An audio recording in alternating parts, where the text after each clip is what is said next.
نحمده ونصلي على رسوله الكريم أما بعد فأعوذ بالله من الشيطان الرجيم بسم الله الرحمن الرحيم ولله على الناس حج البيت من استطاع إليه سبيلا ومن كفر فإن الله غني عن العالمين صدق الله العظيم۔ میرے دوستوں، بزرگوں، بھائیوں اور میری بہنوں، میرے جی میں آیا کہ لوگ حج کے متعلق اور عمرے کے متعلق سوالات کرتے ہیں، تو میرے جی میں آیا کہ چند سوالات آپ کے سامنے بیان کروں اور اس کے جوابات بھی آپ کے سامنے ذکر کر دوں۔ اللہ رب العالمین کی توفیق سے سال ہا سال سے ہمارے ایک بڑے ہی محترم میرے دوست، میرے بھائی جاوید اقبال صاحب کے ساتھ جانے کی اللہ توفیق عطا فرماتا ہے، جن کے گروپ کا نام ہے جیدی للحج والعمرہ۔ الحمدللہ ثم الحمدللہ، اللہ کی توفیق سے ان کے جو انتظامات سال ہا سال سے میں نے دیکھے، اللہ رب العالمین ان کی سعی کو، ان کی خدمات کو اپنی بارگاہ میں قبول فرمائے، اور یہ دیکھنے میں آیا ہے جتنی ان کی طاقت ہے اس سے زیادہ الحمدللہ یہ حجاج کی یہ خدمت کرتے ہیں۔ اللہ اپنی بارگاہ میں قبول فرمائے۔ بعض حضرات یہ سوال کرتے ہیں کہ اگر ایک آدمی نے حج قران کا احرام باندھا، یعنی جس کے اندر اس نے عمرے کا بھی ارادہ کیا، حج کا بھی ارادہ کیا، تو وہ یہ پوچھنا چاہتا ہے کہ جب میں نے عمرہ کر لیا، ابھی میں نے احرام نہیں اتارا کیونکہ میں نے اسی احرام سے حج کرنا ہے، تو آیا میں مزید اور عمرے کر سکتا ہوں یا نہیں؟ اکثر لوگ یہ سوال کرتے ہیں۔ یہ بتاتا جاؤں، حج قران والا صرف ایک ہی عمرہ کرے گا، حج کے بعد جتنے چاہے عمرے کر سکتا ہے، ابھی عمرہ کرنے کے بعد اور نفلی عمرہ نہیں کر سکتا۔ ہاں، نفلی طواف جتنے چاہے کر سکتا ہے، نفلی طواف کر سکتا ہے، احرام نہیں کھولے گا۔ اور بعض حضرات پوچھتے ہیں کہ مفتی صاحب، ہم عمرے کی یا حج کی نیت کب کریں؟ یہ بتاتا جاؤں، جب آپ نے احرام کی چادریں باندھ لی اور اس کے نفل پڑھ لیے، اس کے بعد دل میں بھی ارادہ کر سکتے ہیں، دل میں بھی ارادہ کر سکتے ہیں کہ اے اللہ، میں نے عمرے یا حج کا ارادہ کیا ہے، اور زبان سے بھی آپ ارادہ کرنا بہتر ہے، اور اس کے اندر نیت یہ کرے گا، اللہم انی ارید العمرۃ فیسرھا لی وتقبلھا منی۔ یہ بھی نیت کر سکتا ہے۔ اور اگر اس نے ارادہ کرنا ہے حج کا، تو یہ نیت کرے گا، اللہم انی ارید الحج فیسرہ لی وتقبلہ منی۔ اور یہ بتاتا جاؤں، نیت بہتر یہی ہے کہ جب جہاز میں پہلے نفل پڑھ لے، جب جہاز میں بیٹھ جائے، جب جہاز چل پڑے، پھر نیت کرے۔ اس سے پہلے نیت نہ کرے، ہو سکتا ہے کہ فلائٹ لیٹ بھی ہو سکتی ہے۔ اور بعض حضرات یہ بھی سوال کرتے ہیں کہ مفتی صاحب، جو ہم احرام کے بعد تلبیہ پڑھتے ہیں، یہ تلبیہ کب تک پڑھنا چاہیے؟ تو یہ بتاتا جاؤں، جب آپ حجر اسود کا استلام کرتے ہیں، تو استلام کرنے سے پہلے اب آپ نے تلبیہ بند کر دینا ہے۔ تلبیہ کا وقت ہے حجر اسود کے استلام کرنے سے پہلے پہلے۔ کئی لوگوں کو میں نے دیکھا وہ صفا مروہ کے درمیان بھی تلبیہ پڑھتے رہتے ہیں۔ نہیں، حجر اسود کے استلام سے پہلے پہلے آپ نے تلبیہ بند کر دینا ہے۔ اور بعض لوگ یہ بھی سوال کرتے ہیں کہ مولانا جب ہم وضو کرتے ہیں تو وضو کرتے ہوئے کئی دفعہ ایک دو بال گر جاتے ہیں تو اس کا کیا بنے گا؟ یہ بتاتا جو بال توڑنے پہ تو آتا ہے مسئلہ، بال اگر ٹوٹ جائیں تو اس کا کوئی مسئلہ نہیں ہے۔ اگر ایک بال توڑ دیا تو ایک مٹھی گندم کی دے دے، اور اگر دو بال توڑ دیے تو دو مٹھی گندم کی دے، اور اگر تین یا تین سے زیادہ تو صورت کے اندر 1.25 کلو گندم دے دے صدقے کی صورت میں۔ بعض لوگ یہ سوال کرتے ہیں کہ مفتی صاحب کیا حالت احرام کے اندر تیل لگانے کی گنجائش ہے یا نہیں سر پہ؟ یہ بتاتا جاؤں، عام تیل تو لگایا جا سکتا ہے لیکن خوشبودار تیل سے احتیاط کرنا لازم ہے۔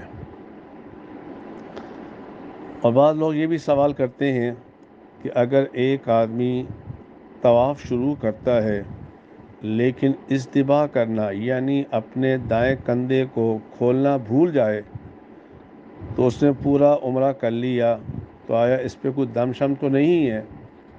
تو یہ بتاتا جاؤں، اصطباء ایک سنت عمل ہے، سنت کے چھوٹنے سے دم نہیں آتا، لیکن اس کو چاہیے کہ توبہ استغفار کرے کہ نبی صلی اللہ علیہ وآلہ وسلم کی سنت چھوٹ گئی۔ لیکن میرے بھائیوں، افسوس سے یہ کہنا پڑتا ہے، حاجی اس چیز کا اہتمام کرتا ہے جس کے چھوڑنے پہ دم آتا ہے، لیکن سنت کا چھوڑنا آج حاجی کے لیے بڑا آسان ہو گیا۔ ایسا نہیں کرنا چاہیے۔ اور اسی طرح میری بعض بہنیں سوال کرتی ہیں کہ مفتی صاحب جب ہم نے طواف بھی کر لیا، سعی بھی کر لی عمرے کی، تو آیا صرف اب بال کاٹنا رہ گیا؟ کیا ایک خاتون جس نے باقی عمرے کے افعال ادا کر لیے دوسرے خاتون کے بال کاٹ سکتی ہے یا نہیں کاٹ سکتی؟ تو کاٹ سکتی ہے، کاٹ سکتی ہے۔ اور بعض حضرات یہ بھی پوچھتے ہیں کہ آیا وقوف عرفات میں اپنے خیمے کے اندر بھی وقوف ہو سکتا ہے یا کھلے آسمان کے نیچے آنا ضروری ہے؟ میرے بھائیوں، میری بہنوں، بہتر تو یہ ہے کھلے آسمان میں اپنے اللہ کے سامنے رو کر دعا کریں، لیکن اگر بار گرمی ہے تو اپنے خیمے کے اندر بھی وقوف کیا جا سکتا ہے، لیکن بہتر یہ ہے کہ تھوڑی دیر کے لیے باہر بھی آ جائے۔ اور اسی طرح بعض حضرات پوچھتے ہیں کہ مزدلفہ میں جو ہم مغرب کی اور عشاء کی نماز ملا کے پڑھیں گے، اگر جماعت کی صورت میں ادا کرنا چاہیں تو اس کے اندر 2 اذانیں یا 2 اقامتیں ہوں گی یا ایک اذان یا ایک اقامت؟ تو یہ بتاتا جاؤں، ایک ہی اذان ہوگی اور ایک ہی اقامت ادا کی جائے گی۔ پہلے اذان دے کر ایک اقامت کہہ کر مغرب کے 3 فرض پڑھے جائیں گے، پھر اگر مسافر ہے تو عشاء کے 2 فرض پڑھے جائیں گے۔ بعض حضرات یہ پوچھتے ہیں کہ آیا میری طرف سے کوئی اور کنکریاں مارنا چاہے تو میرا واجب ادا ہو جائے گا یا نہیں؟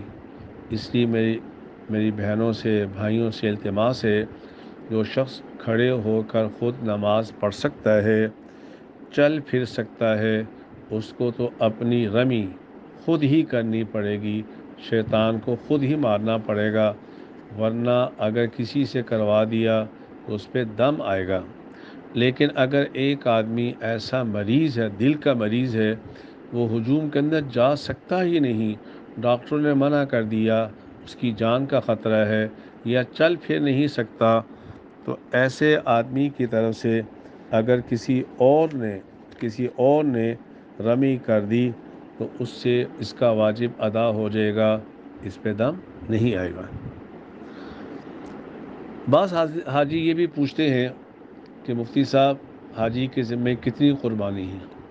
یہ بتاتا جاؤں، حاجی جو قربانی کرتا ہے یہ قربانی نہیں ہے، یہ دم شکر ہے کہ اللہ تیرا شکر ہے تو نے مجھ سے اتنا بڑا فریضہ ادا کروا لیا، یہ دم شکر ہے۔ لیکن اگر حاجی 8 ذی الحجہ تک مکۃ المکرمہ میں مسلسل 15 دن ٹھہرا رہا، یہ حاجی اب مقیم بن گیا، اب اس کے ذمے جو واجب قربانی ہے اس کا ادا کرنا بھی واجب ہے، چاہے اپنے ملک میں کروا لے چاہے حدود حرم میں کروا لے۔ بعض حضرات کہتے ہیں کہ مفتی صاحب میں نے حج قیران کا احرام باندھا ہے، ابھی میں نے عمرہ ادا نہیں کیا، مجھ سے کوئی ایسی غلطی ہو گئی جس پہ دم آتا ہے، تو آیا مجھے ایک دم دینا پڑے گا یا 2؟ یہ بتاتا جاؤں، اگر یہ غلطی عمرہ کرنے سے پہلے کی ہے تو 2 دم دینے پڑیں گے، اور اگر عمرہ کرنے کے بعد حج کرنے سے پہلے کی ہے تو اس صورت کے اندر ایک دم دینا پڑے گا۔ اور بعض حضرات یہ بھی پوچھتے ہیں کہ آیا دم کے لیے حدود حرم شرط ہے یا پاکستان میں بھی دے سکتے ہیں؟ تو میرے بھائیوں، دم کے لیے حدود حرم شرط ہے، حدود حرم میں دم دینا پڑے گا، اس کے علاوہ نہیں۔ اور سب سے اہم لوگ سوال کرتے ہیں حج بدل، یہ بتاتا جاؤں، حج بدل کے لیے مین 3 شرطیں ہیں۔ پہلا یہ، جس کی طرف سے حج بدل کیا جا رہا ہے اس پہ حج فرض بھی ہو۔ دوسرا یہ ہے اس نے وصیت بھی کی ہو۔ تیسرا یہ ہے اس نے اکثر مال بھی چھوڑا ہو۔ تو پھر جب اس کی طرف سے یہ حج بدل کیا جائے گا، اس صورت کے اندر فقہا نے لکھا ہے کہ حج افراد ہی کرنا بہتر ہے۔ لیکن اگر ان تینوں میں سے ایک شرط بھی مس ہو گئی تو اس صورت کے اندر وہ کڑی شرطیں باقی نہیں رہیں گی، بلکہ حج تمتع بھی کرنا چاہے تو وہ بھی کیا جا سکتا ہے۔ بعض میری بہنیں یہ بھی سوال کرتی ہیں مفتی صاحب ایام روکنے کے لیے تاکہ حج آسانی سے ہو سکے گولیوں کا استعمال کرنا کیسا ہے جس سے مینسز رک جائے؟ تو جواب سن لیجئے کہ شرعاً اس کے استعمال میں کسی قسم کی کوئی قباحت نہیں ہے، البتہ کسی ماہر ڈاکٹر سے پوچھ لینا چاہیے۔ اور سب سے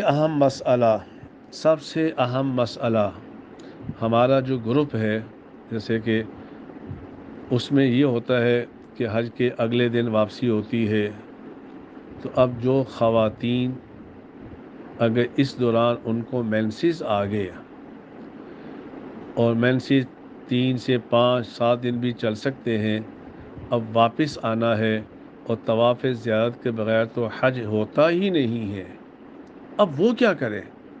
یہ بڑا نازک سا مسئلہ ہے، خصوصاً ان گروپ والوں کے لیے، جیسے کہ ہمارا گروپ ہے، وہ حج کے اگلے دن فارغ ہونے کے بعد واپسی پاکستان کی ہوتی ہے، اب وہ کیا کریں؟ تو میرے بھائیوں، میری بہنوں، طواف زیارت تو فرض ہے۔ اگر کسی خاتون نے، میری بہن نے، مینسز کی حالت میں طواف زیارت کر لیا، اس کا فرض ادا ہو جاوے گا، اس کا حج مکمل ہو جاوے گا، لیکن اس کو ایک بدنہ دینا پڑے گا، اس کو ایک بدنہ یعنی ایک اونٹ حدود حرم میں اس کو دینا پڑے گا، اس کا بڑا خیال رکھیں۔ اسی طرح اکثر حاجی پوچھتے ہیں مفتی صاحب ہم نے وہاں نمازیں قصر کرنی ہے مکہ میں یا پوری پڑھنی ہے؟